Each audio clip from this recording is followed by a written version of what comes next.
আগে সিলেবাসটা আলোচনা করে নিই, যেটা আমরা পড়তে চলেছি। কেমিস্ট্রি সিলেবাসটা খুব একটা বেশি নেই, সময়টা তোরা মোস্টলি যতটা পারবি ম্যাথ ফিজিক্সে দে, কারণ সিলেবাস বড় আছে। কেমিস্ট্রি সিলেবাসটা খুব একটা বেশি নেই, বিশাল কিছু জটিল জিনিসপত্রও নেই। দেখ, আগে আমরা একটু সিলেবাসটা দেখে নিই, তারপর আমি কিছু কথা বলবো। তারপর আজকে খুব বেশি ডেপথে ঢুকবো না, নেক্সট ক্লাস থেকে ক্লাস লেন্দি হবে, লেন্দি মানে ম্যাক্সিমাম 1.5 ঘন্টার হবে। আজকে ক্লাস অল্পই রাখবো, ঘন্টা খানেকের মধ্যে ছেড়ে দেবো, কিছু বেসিক জিনিসপত্র বলবো। নেক্সট ক্লাস থেকে আমরা ফুল ডেপথে শুরু করবো। আচ্ছা, তোর প্রথম আমরা যে চ্যাপ্টারটা পড়বো atomic structure. Atomic structure itself একটা ইম্পর্টেন্ট চ্যাপ্টার, অবশ্যই ইম্পর্টেন্ট চ্যাপ্টার। শুধুমাত্র এই অ্যাসপেক্টে নয় যে অ্যাটমিক স্ট্রাকচার থেকে অনেকটা মার্কসের কোশ্চেন আছে, শুধুমাত্র এই অ্যাসপেক্টে নয়, বাকি যে চ্যাপ্টারগুলো রয়েছে সেই চ্যাপ্টারগুলো ভালো করে বোঝার জন্য তোকে অ্যাটমিক স্ট্রাকচার পড়তেই হবে। তাই কোনো স্টুডেন্টের যদি মনে হয়, এটা আমি এনকারেজ করবো না, আমি কথার কথা বলছি, কোনো স্টুডেন্টের যদি মনে হয় যে আমি কেমিস্ট্রি পড়বো না, ছেড়ে দিলাম, সে অন্তত যেন অ্যাটমিক স্ট্রাকচার এই চ্যাপ্টারটুকু পড়ে যায়, তাহলে সে পরীক্ষাতে গিয়ে অন্তত 6 to 7 মার্কস করে আসতেই পারবে, এতটা হাই ওয়েটেজের চ্যাপ্টার। আর বাকি যারা মনে করছি সবই করব, তাদের জন্য তো অ্যাটমিক স্ট্রাকচার করতেই হবে, কারণ অ্যাটমিক স্ট্রাকচার না পড়লে বাকি চ্যাপ্টারগুলো বুঝতে অসুবিধা হবে। কারণ এখানে কিন্তু ক্লাস 10-এর মতো যে সায়েন্স পড়ে এসেছি সেরকম নেই। আশা করি এখানে ক্লাস 10-এর অনেকে আছিস, ক্লাস 12-এর অনেকের আছিস। যারা ক্লাস 12-এ সায়েন্স ছিল তারা তো বিষয়পত্রগুলো অল্প বিস্তর জানিস কি আছে। যারা ক্লাস 10 থেকে এসেছিস, আমাকে তাদের কথাটাও ভাবতে হবে। তাহলে সেই জন্য আমাকে প্রথম থেকে ধরে ধরে জিনিসপত্র বলতে হবে। সো ক্লাস 10-এ যেরকম জিনিসপত্র ছিল সায়েন্স, এই ব্যাপারটা সেরকম নেই। এখানে কিন্তু চ্যাপ্টারগুলো ইন্টারলিঙ্ক, অ্যাটমিক স্ট্রাকচারের কনসেপ্ট না বুঝলে বন্ডিং বুঝবি না, বাকি চ্যাপ্টারগুলো প্রবলেম হবে। সো অ্যাটমিক স্ট্রাকচার চ্যাপ্টারটা আমাদের পড়তেই হবে। এ বিষয়ে একটা কথা বলি, তোদের মধ্যে নিশ্চয়ই কারণ না কারো এইচএসে তো সায়েন্স ছিলই, অনেকেরই ছিল, নিশ্চয়ই ছিল। ছিল কি ছিল না? হ্যাঁ স্যার। মাধ্যমিক থেকে হ্যাঁ স্যার ছিল। অসুবিধা নেই, যাদের ছিল আমি তাদের বলছি যে দেখ, এই যে কনসেপ্ট অফ হাইব্রিডাইজেশন বা শেপ অফ দ্য মলিকিউল, মানে যেখানে তুই ভিএসইপিআর পড়েছিলি ক্লাস 11-এ, এই চ্যাপ্টারগুলো আসলে বন্ডিং এর চ্যাপ্টার, ঠিক আছে? এইচএস এর সিলেবাস অনুযায়ী এটা বন্ডিং এর চ্যাপ্টার, তোদের কোথায় দিয়েছে? অ্যাটমিক স্ট্রাকচারে। এই কারণে অ্যাটমিক স্ট্রাকচারের ওয়েটেজটা আরো বেড়ে যাচ্ছে। এটা থাকা উচিত ছিল এই বন্ডিং চ্যাপ্টারে, বন্ডিং চ্যাপ্টার কিন্তু দেয়নি। তো এই জিনিসপত্রগুলো একটু লক্ষ্য রাখতে হবে যে কেন অ্যাটমিক স্ট্রাকচারটার ওয়েটেজটা এতটা বাড়ছে, কারণ বন্ডিং এর কিছু চ্যাপ্টার এখানে ইনক্লুডেড। এবার বন্ডিং এর বেশ কিছু থিওরি রয়েছে, শুধু ভিএসইপিআর নয়, মলিকুলার অরবিটাল থিওরি বলে একটা থিওরি রয়েছে, এটা কোটাও সিলেবাসে কোথাও দেখতে পাবি না। কিন্তু জিলেট 2023 এবং এবছর যে পরীক্ষাটা হলো জিলেট 2024, দুটো বছরেই মলিকুলার অরবিটাল থিওরি থেকে কোশ্চেন এসেছে। মানে যখন আমরা কোনো চ্যাপ্টার ধরবো, সেই চ্যাপ্টারের সমস্ত থিওরিটাই আমরা কভার করব এইচএসে যা যা আছে, কারণ জিলেটে কোশ্চেন করছে। সিলেবাসে যেটা আছে সেটা তো আমরা পড়বোই, তার বাইরে আমি সিলেক্ট করে দেবো এই এই টপিকগুলো আমরা এক্সট্রা পড়বো, কারণ এখান থেকে কোশ্চেন আসছে। কারণ সেটা তো তোর পক্ষে বোঝা সম্ভব নয় কোথা থেকে বেশি আসছে। এবং প্রিভিয়াস ইয়ার বলতে আমার কাছে 22, 23 আর 24 এই 3টে বছরই আছে, কারণ তার আগে কেমিস্ট্রি ছিল না। তাই প্রিভিয়াস ইয়ার বলতে এই 3টেই আমি পাচ্ছি। আচ্ছা, নেক্সট বলি, তাহলে আমরা প্রথমে অ্যাটমিক স্ট্রাকচার পড়বো। অ্যাটমিক স্ট্রাকচারটা highly weighted chapter, atomic structure হয়ে গেলে আমরা বন্ডিংয়ে যাব। বন্ডিং হওয়ার পর আমাদের কোর্স অফ স্টাডিটা এরকম হবে, অ্যাসিড বেস সল্ট চ্যাপ্টার নয়, আমাদের কোর্স অফ অ্যাকশন হবে ই চ্যাপ্টার, দ্যাট মিনস 5 নম্বর চ্যাপ্টার, কেমিক্যাল ইকুইলিব্রিয়াম। ওয়াই? কারণ ক্লাস 11-এ তোদের ইকুইলিব্রিয়াম বলে একটা চ্যাপ্টার ছিল, সাম্যাবস্থা, যেখানে রাসায়নিক সাম্যাবস্থা মানে কেমিক্যাল ইকুইলিব্রিয়াম এবং আয়নিক সাম্যাবস্থা মানে আয়নীয় সাম্যাবস্থা বলতো, দ্যাট ইজ আয়নিক ইকুইলিব্রিয়াম পড়তে হতো। এই যে অ্যাসিড বেস সল্ট চ্যাপ্টারটা দেখতে পাচ্ছিস, এই চ্যাপ্টারটা আসলে আয়নিক ইকুইলিব্রিয়াম। শুধুমাত্র এখানে আয়নিক ইকুইলিব্রিয়া আছে তাই নয়, এখানে নরমালিটি, মোলারিটি যেগুলো সেম ওয়ানে পড়েছিলি, মোল কনসেপ্টের এই জিনিসপত্রগুলো, মানে এটা আসলে এইচএসএস সিলেবাস অনুযায়ী some basic concepts of chemistry, মানে কেমিস্ট্রির কিছু সাধারণ ধারণা চ্যাপ্টার এবং আয়নিক ইকুইলিব্রিয়া, এই দুটো চ্যাপ্টার এখানে মিক্স হয়ে রয়েছে। তাই আমরা প্রথম দ্বিতীয় চ্যাপ্টার শেষ করার পর কেমিক্যাল ইকুইলিব্রিয়াম পড়বো, কারণ কেমিক্যাল ইকুইলিব্রিয়ামের থিওরিগুলো আমার অ্যাসিড বেস সল্ট মানে আয়নিক ইকুইলিব্রিয়ামে লাগবে। ই পড়ার পর আমরা সি পড়বো, দেন ডি। এখানে অক্সিডেশন, রিডাকশন এন্ড ইলেকট্রোকেমিস্ট্রি বলেছে, দ্যাট মিনস ক্লাস 11-এর যে রেডক্স চ্যাপ্টারটা সেটা পড়তে হচ্ছে। রেডক্স কি করে নাম হয়? রিডাকশনের রেড ওয়ার্ডটা আর অক্সিডেশনের অক্স ওয়ার্ডটা নিয়ে, যেটা মাধ্যমিক থেকে যে এসেছিস বা যারা আছিস, জারণ বিজারণ এই শব্দটা শুনেছিস নিশ্চয়, অল্প বিস্তর পড়েছিস, তাই না? না পড়িসনি জারণ বিজারণ কখনোই? হ্যাঁ স্যার করেছি। করেছিস? হ্যাঁ পড়েছি। এই জারণ বিজারণটাই আমরা একটু ডিটেলে পড়বো। হ্যাঁ স্যার বলেছিলাম। একদম। তাহলে সেই জারণ বিজারণ বিক্রিয়ায় বাংলায় তো এক কথায় কিছু বলি না, রিডাকশন মানে হচ্ছে বিজারণ, অক্সিডেশন মানে হচ্ছে জারণ, এই দুটোকে একসাথে নিয়ে আমরা বলবো রেডক্স, ঠিক আছে? মানে জারণ বিজারণ প্রক্রিয়া। যাই হোক, ওই চ্যাপ্টারটা এবং এটা ক্লাস 12-এর চ্যাপ্টার ইলেকট্রোকেমিস্ট্রি, এই দুটো পড়বো। তাহলে এই হচ্ছে আমাদের কোর্স অফ অ্যাকশন। যে এটাই আমার বলার, যে আমরা কেন 1 নম্বর এবং 2 নম্বর চ্যাপ্টারটা করার পর আমি 5 নম্বর চ্যাপ্টারে যাব, কারণ 3 নম্বর চ্যাপ্টারটা বুঝতে পারবি না। বেশ, তারপরে তো সিলেবাস, এবার এইটা পড়া মানেই অলমোস্ট তুই 90% সিলেবাস কভার করে ফেলেছিস। এইখানে যে কেমিক্যাল মেটালার্জি আর ওয়াটার দেখছিস, ডিপ্লোমা সেম ওয়ানের কেমিস্ট্রিতে ইঞ্জিনিয়ারিং মেটেরিয়ালস চ্যাপ্টারটা মনে পড়ে না? মনে পড়ছে না? যেখানে অ্যালয় পড়তে হতো, আছে মনে আছে মনে আছে? আছে মনে আছে। ব্লাস্ট ফার্নেসে হিমাটাইট থেকে লৌহ কি করে নিষ্কাশন করতে পারি, বা কি করে বক্সাইট থেকে অ্যালুমিনিয়াম নিষ্কাশন, বা ওই যে কপার মেট কাকে বলে, ব্লিস্টার কপার কাকে বলে, ওই জিনিসপত্রগুলোই আছে, মানে সেম ওয়ানে যেটা পড়ে ফেলেছি সেটাই আছে, বরঞ্চ এখানে পলিমারটা নেই, মানে সেম ওয়ানে থেকে কম আছে। ওয়াটার যেটা সেম ওয়ানে পড়েছি হুবহু ওটাই, বরঞ্চ সেম ওয়ানে থেকে এখানে কম আছে। দেখ ওই বল না বয়লারে হার্ড ওয়াটার ইউজ করার কি প্রবলেম, সেই জিনিসটা এখানে নেই। ওটা ছাড়া তোদের সিলেবাসে মানে সেম ওয়ানে যা পড়েছি সেটাই আছে, বরঞ্চ তার থেকে কম আছে, এবং এই চ্যাপ্টার দুটো থেকে কোশ্চেন আসার চান্স খুবই কম। বেশ, অ্যান্ড লাস্টে যে চ্যাপ্টারটা পড়ে রয়েছে সেই চ্যাপ্টার সম্বন্ধে দুটো কথা বলার, সেটা হচ্ছে অর্গানিক। অর্গানিক আমরা সবার শেষে পড়বো, তার রিজন হচ্ছে 2022-23 সালে যদি আমরা অর্গানিকের কোশ্চেন দেখি তাহলে 1 নাম্বার এসেছে, মাত্র একটা এমসিকিউ এসেছে। কিন্তু আবার যদি 24 সালের কোশ্চেন দেখি, 24 সালে মারাত্মক রকমের অর্গানিক এসেছে, এবং এমন অর্গানিক এসেছে যে অর্গানিকগুলো সিলেবাসের বাইরে, এরকম অর্গানিকের কোশ্চেন করেছে। সো অর্গানিক কেমিস্ট্রিটা আমরা একদম শেষে পড়বো, কারণ বাকি চ্যাপ্টার বিশেষ করে অ্যাটমিক স্ট্রাকচার, বন্ডিং, এসবের কনসেপ্ট না থাকলে অর্গানিকটা পড়তেও পারবি না, প্রবলেম হবে একেবারেই বুঝতে। সো অর্গানিকটা আমরা শেষে পড়বো, এবং আমি কিছু সিলেক্টিভ জিনিস এক্সট্রা বলে দেবো, কারণ এক্সট্রা তুই কত পড়বি? মোদ্দা কথা হচ্ছে তোর 15টা এমসিকিউ আসবে, 15টা এমসিকিউ মানে 15 মার্কস, একটা অ্যান্সারই শুধু কারেক্ট হবে, আর 5টা মাল্টিপল অ্যান্সার কারেক্ট হবে, মানে এবিসিডি এর মধ্যে হয়তো এবি কারেক্ট হতে পারে, বিসিডি কারেক্ট হতে পারে, সেটা 2 নাম্বারের আসবে 5টা কোশ্চেন, তাহলে 10 মার্কস। তাহলে তোর তোর টোটাল কত মার্কস হলো? হলো 25 মার্কস। এই 25 মার্কসের মধ্যে তুই 5 মার্কস অন অ্যান অ্যাভারেজ ধরতে পারিস সিলেবাসের বাইরে পাবি, যেটা প্রতি বছরই হয়ে এসেছে। এবার সিলেবাসের বাইরে তুই কতটা পড়বি? গোটা এইচএস পড়বি? কোনো মানে নেই, গোটা এইচএস পড়ার কোনো মানেই নেই, তোকে অন্য জায়গাতে জায়গা দিতে হবে, মানে সময় দিতে হবে। ম্যাথ অনেকটা সিলেবাস আছে, ফিজিক্স অনেকটা সিলেবাস আছে, এফটিপিলি ডেভিডসের যা পড়াবে এনাফ সাফিসিয়েন্ট, 3 মাস বা 4 মাসের মধ্যে এফটিপিলি শেষ হয়ে যাবে, মক টেস্ট দিবি, মান্থলি পরীক্ষা হবে, সেগুলো ভালো করে দিবি, কমপ্লিট, এফটিপিলি সব করে ফেলবি। কিন্তু কেমিস্ট্রিতে পরীক্ষা হলে গিয়ে এই যে 5 মার্কস অন অ্যান অ্যাভারেজ সিলেবাসের বাইরে পাবি, এটা নিয়ে প্যানিক করার কিছু নেই, এবং এই এক্সট্রা 5 মার্কসের পিছনে আমাদের ছুটলে হবে না। আমাদের এই 5 মার্কস বাদ দিলে যে 20 মার্কস পড়ে থাকলো 25 মার্কসের মধ্যে, এটার পিছনে ছুটতে হবে, এবং এখানে আমাদের 15 থেকে 18-র মধ্যে মার্কস তুলে নিয়ে আসতে হবে, এবং এটা কিন্তু প্রিটি গুড মার্ক কেমিস্ট্রির কোশ্চেন হিসাবে, কারণ 40+ পাওয়া মানেই তুই টপ 20-30-র মধ্যে ঢুকে যাচ্ছিস, যেখানে কেমিস্ট্রি থেকে যদি 15-18 তুলে ফেলিস প্রচুর মার্কস তুলে ফেলেছিস। এবার এক্সট্রা আমি সিলেক্টিভলি কিছু জিনিস তোদের এক্সট্রা পড়াবো, নিজে থেকে এক্সট্রা পড়তে যাস না, কারণ শেষ করতে পারবি না সবকিছু, কত এক্সট্রা পড়বি? গোটা এইচএস পড়বি? অসম্ভব।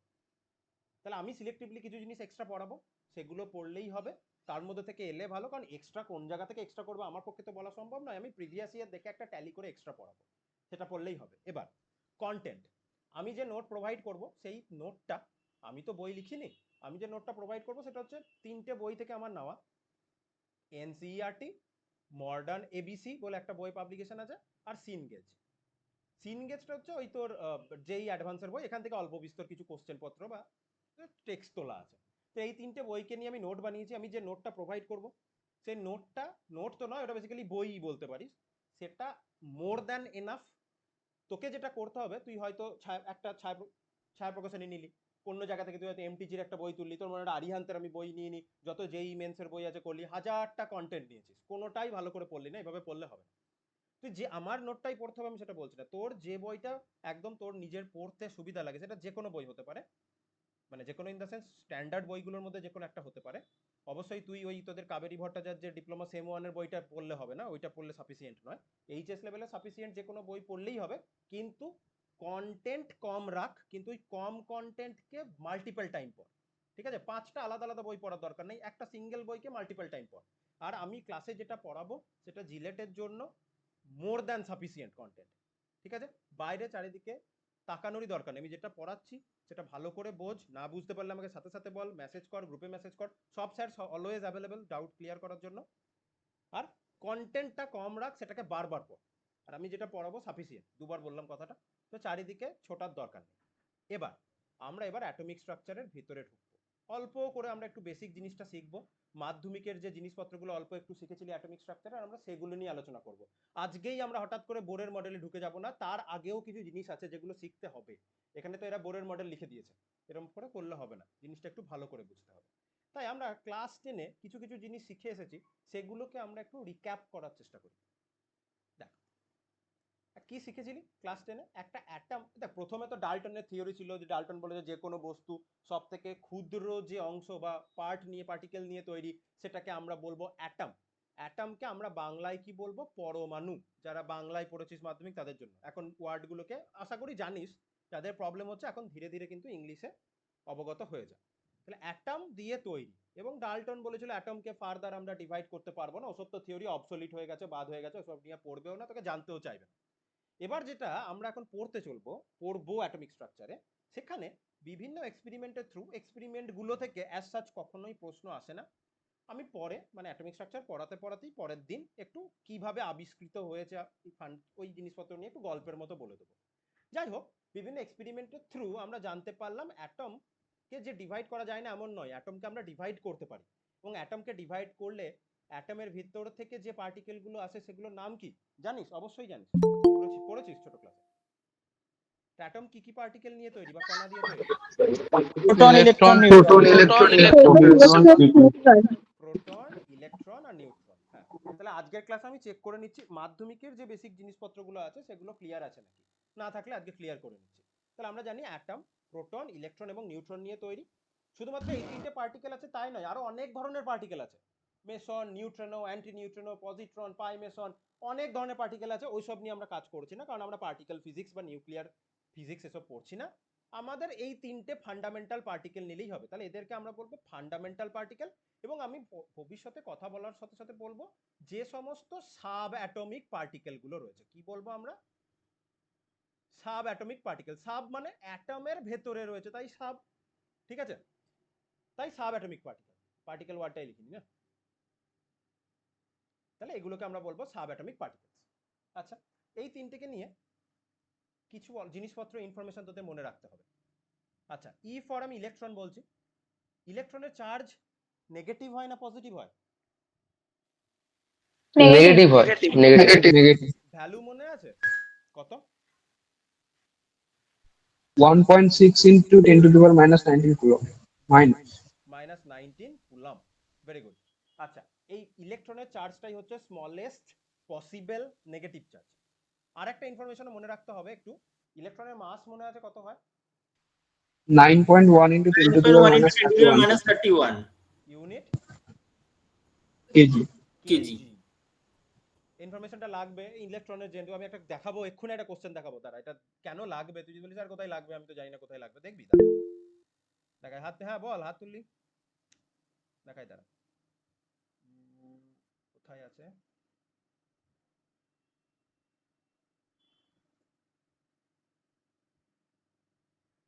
কোন বছরের কোশ্চেন? আগের বছর?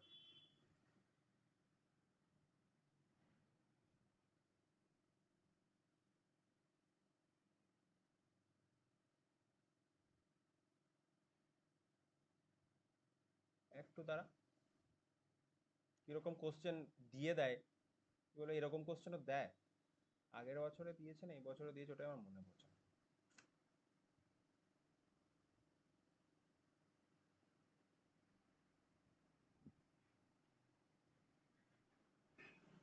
রেকর্ডটা পজ করে এর মধ্যেই সলভ করে ফেলবি। দেখ আর একটু জিনিস লাগবে, তাও জানিস অন্তত একটা জিনিস দেখেছিস, এই বি এর ইনফরমেশনটা দেখ। মাস অফ এন ইলেকট্রন হচ্ছে 9.1, এটা বাদ দে, 10 to the power minus 31 KG. এটা যদি না জানিস এই কোশ্চেনটা তুই করবি কি করে? বলেছে কোন correct statements from the following খুঁজতে দিয়েছে। তো বি স্টেটমেন্টটা তো কারেক্ট, একটু তো বুঝতে পারছিস। হুম, তাহলে যে অপশনে বি থাকবে সেটা তোর কারেক্ট হবে। তাহলে এখানেই তুই অপশন এলিমিনেট করে ফেলতে পারছিস, 2 আর 3 হতে পারে না, কারণ এখানে বি নেই। আচ্ছা, atoms of all elements are composed of দুটো ফান্ডামেন্টাল পার্টিকেল। বললাম সাবঅ্যাটমিক পার্টিকেল গুলোকে ফান্ডামেন্টাল পার্টিকেল আমরা বলি। তিনটে তো, দুটো কি? না, এটা ফলস। ফলস হবে। তাহলে যেই অপশনে এ আছে সেটাও বাদ হয়ে গেল। তাহলে দুটো অপশনকে চেক করে আমি বুঝে গেছি অপশন 4 ইজ কারেক্ট। তাহলে সি আর ই কারেক্ট হবে। এটা তো জানিস অলরেডি, আমি এখনো বলিনি, কারণ আমি এখনো রাদারফোর্ডের থিওরি বলবো, তখন ওই কথাটা বলবো ডিতে। প্রোটন আর ইলেকট্রনকে কি আমরা নিউক্লিয়ন বলি? অ্যাটমের নিউক্লিয়াসে কারা থাকে? যারা জানিস তাদের জন্য বলছি। নিউট্রন আর প্রোটন। প্রোটন আর নিউট্রন। তাহলে ইলেকট্রনকে কি আমরা নিউক্লিয়ন্স বলতে পারবো? প্রোটন আর নিউট্রনকে না। নিউক্লিয়ন বলবো। তাহলে ডি না, অপশনে বলতে ভুল। পারবো না। ডি অপশনে ভুল। আইসোটোপটা আমি নিয়ে এখন আলোচনা করছি না। এটা দেখ ই Dalton's atomic theory regarded the atom as the ultimate particle of the matter. এটা তো ট্রু। ডাল্টন বলেছিল কোনো একটা ম্যাটারের আলটিমেট পার্টিকেল হচ্ছে অ্যাটম। পরে সেটা ভুল হয়েছে, কিন্তু ডাল্টনের থিওরি অনুযায়ী তো এটাই। তাহলে ই ইজ কারেক্ট। তাহলে হ্যাঁ, বেসিক্যালি তাহলে ঠিক। হ্যাঁ, বিসি কারেক্ট। হ্যাঁ, এবার সি অপশনটা আমি এখনো বলিনি। যারা আইসোটোপ জানিস তারা এই স্টেটমেন্টটা পড়ে বুঝতে পারছিস কারেক্ট। যারা জানিস না ইভেনচুয়ালি শিখে যাবি, অ্যাটমিক স্ট্রাকচার পড়তে পড়তে সমস্ত কিছু শিখে যাবি। তাহলে এই কোশ্চেনটা যেটা দেখছিস সেটা হচ্ছে নিট 2023 এর কোশ্চেন। তাহলে এরকম কোশ্চেনও কিন্তু পড়তে পারে। তাই যেসব ইনফরমেশন গুলো তোর মনে হবে ধুর এত সাধারণ ইনফরমেশন থেকে কি কোশ্চেন হতে পারে নাকি, সেই জিনিসপত্রগুলো একটু ভালো করে দেখতে হবে। কারণ এমন একটা কোশ্চেন হয়ে গেল পরীক্ষা হলে গিয়ে হাত কামড়ানোর ছাড়া আর কিছু থাকবে না। যে এই ইনফরমেশনটা আমি দেখে এলাম না, ওখান থেকে কোশ্চেন এসেছে। সো সমস্ত ছোট ছোট ইনফরমেশনের দিকেও আমাদের কিন্তু তাকাতে হবে, এবং ইলেকট্রন হচ্ছে এতটাই ফান্ডামেন্টাল একটা পার্টিকেল, তার ইনফরমেশনটা আমাদের এমনিও জানা উচিত। আচ্ছা, এটা তো হলো। দেন আমরা চলে আসি প্রোটন। প্রোটনের চার্জ কি? পজিটিভ। পজিটিভ ইলেকট্রন একই একই, তাই না? 1.6 ইলেকট্রনের, হ্যাঁ, তাহলে ইলেকট্রনের যতটা চার্জ এরও ততটাই চার্জ। মাসটা মনে আছে? 1.66 into 10 to the power minus 27 kg. হ্যাঁ, আমি 1.6ই নিলাম এটা। তাহলে এখান থেকে বুঝতে পারছিস যে চার্জটা অপোজিট হলেও ম্যাগনিটিউডটা একই, সংখ্যাগত মানটা একই, পজিটিভ নেগেটিভ, কিন্তু মাসটা কার মাস বেশি, ইলেকট্রনের না প্রোটনের? প্রোটন। প্রোটনের। প্রোটনের মাস বেশি। এবং প্রোটনের। প্রোটন কত টাইমসে হেভিয়ার যাচ্ছে? 4 10 টু দি পাওয়ার 4, তাই না? হুম। হুম, ঠিক। আর লাস্টলি আমাদের আসছে গুড ওল্ড নিউট্রন। নিউট্রনের চার্জ 0 নিউট্রন নিউট্রাল, চার্জ হয় না। তাই তো? নিউট্রাল চার্জ নেই। আর মাসটা 1.6 into 10 to the minus 27 kg. একদম। নিউট্রনটা প্রোটনের থেকে স্লাইটলি হেভি, ঠিক আছে? নিউট্রনের মাসটা প্রোটনের থেকে একটু বেশি। 6.8 হ্যাঁ, ওর কাছাকাছি। এবার আমরা এখানে কাজের সুবিধার জন্য কোন কাজের শিখবো, অ্যাটমিক মাস ফাসে এসব কনসেপ্ট তো শেখাবোই। সেখানে নিউট্রনের মাস এবং প্রোটনের মাসকে আমরা অলমোস্ট ইকুয়াল ধরে চলবো। তাই এখানে আমি 1.6 into 10 to the power minus 27 KG লিখছি। তাহলে এই কিছু ইনফরমেশন আমরা ক্লাস ছোটবেলায় পড়ে এসেছি, সেগুলো তো রাখলো। আর একটা রিপ্রেজেন্টেশন আমরা দেখে নিই।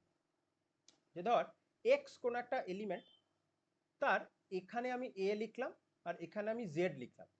এটা কি রিপ্রেজেন্ট করে আর জেডটা কি রিপ্রেজেন্ট করে মনে আছে? এটা হচ্ছে অ্যাটম নাম্বার, জেডটা হচ্ছে ভর সংখ্যা। হ্যাঁ, তাহলে এটাকে অ্যাটমিক নাম্বার বা পারমাণবিক ক্রমাঙ্ক বলতো, তাই না বাংলাতে?